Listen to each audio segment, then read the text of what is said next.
জয়নুল আবেদিন ফারুকের উপরে যেদিন হামলাটা হয়েছিল জাতীয় সংসদে, সেদিন সেই হামলাটা আসলে জাতীয় সংসদের উপরই হয়েছিল। ঠিক। এবং তারপর থেকেই জাতীয় সংসদকে কলঙ্কিত করে পুলিশের বেড়াজালের মধ্যে আটকে দেওয়া হয়েছে। এবং আপনারা দেখেছেন এই জাতীয় সংসদ আমাদের জাতীয় ঐতিহ্য।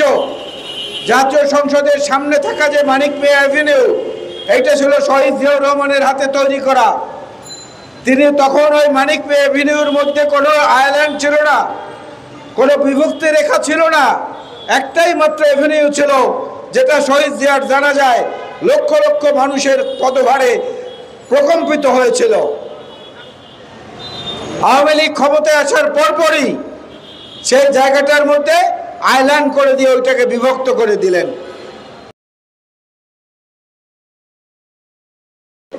জাতীয় সংসদের মূল নকশার যে অংশ, মূল নকশার মধ্যে জন্য না করেছেন, প্রতিবাদ করেছেন, তারপরেও খামখেয়ালি একজন নেত্রী তিনি জাতীয় সংসদটাকে আজকে লোহার বেড়া দিয়ে আটকে দিয়েছেন চতুর্দিকে।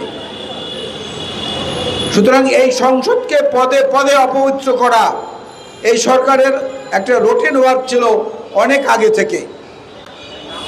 একসময় আওয়ামী লীগে ছিলেন, যন্ত্রণায় টিকতে না পেরে পরবর্তীতে এসে বিএনপিতে যোগ দিয়েছেন মরহুম শাহ মোয়াজ্জেম হোসেন। স্বাধীন বাংলাদেশের পার্লামেন্টের প্রথম সংসদের বিরোধী দলীয় প্রথম সংসদের চিফ হুইপ ছিলেন। শাহ মোয়াজ্জেম হোসেন সাহেব বলেছিলেন, জয়নুল আবেদিন ফারুকের উপরে যে নির্মম ঘৃণ্য আক্রোশ এবং আক্রমণ চালানো হয়, সাধারণ মানুষের জীবনকে নিয়ে দয়া করে খেলবেন না।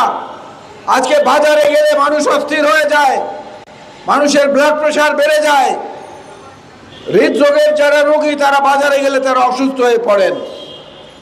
প্রত্যেকটি জিনিসের দাম মানুষের নাগালের বাইরে চলে গেছে। মানুষ দুবেলা ঠিকমতো খাওয়ার জন্য যে প্রোটিন তার শরীরে দরকার, সেইটা এখন সংগ্রহ করে খেতে পারে না। তার মধ্যেও বড় বড় কথা, তার মধ্যেও নিজেদের যা খুশি তাই করা, এই পরিকল্পনার মধ্য দিয়ে যে সরকার এগুচ্ছেন, তারা নিজেরাই নিজেদের জন্য যে গর্ত করেছেন সেই গর্তে পড়ার লক্ষ্যেই তারা যাচ্ছেন। অকৃতজ্ঞতা বলতে যদি কিছু থাকে সেইটা হচ্ছে বর্তমান আওয়ামী লীগ সভানেত্রীর মধ্যে আছে। আপনাদের মনে আছে 2007-এ যখন সামরিক বাহিনী কর্তৃক সমর্থিত একটা সরকার এলো, সেই সরকার আজকের আওয়ামী লীগ সভা, এবং তিনি সেদিন শেখ হাসিনার পক্ষে বিবৃতি দিয়েছিলেন, আনুষ্ঠানিক বিবৃতি মিডিয়ায় এসেছিল। তিনি বলেছিলেন হাসিনাকে স্বদেশে ফেরার সুযোগ দেওয়া হোক, তাকে আটকে রাখা অনৈতিক, অমানবিক, অগণতান্ত্রিক।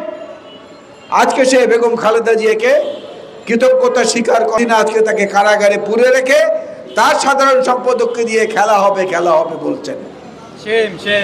নির্মম নিষ্ঠুর আছে কিনা তারা যদি শুনে ফেলে তাহলে তো বিপদ আছে।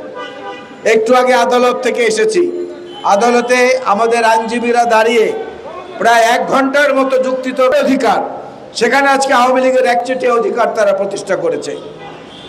আমরা আন্দোলন করেছি, আন্দোলন করছি, ভবিষ্যতকরণের ফসল সাধারণ মানুষের কাছে পৌঁছে দেওয়ার জন্য যে দায়িত্ব, সেই দায়িত্ব কিন্তু এখনো আমরা সম্পন্ন করতে পারি।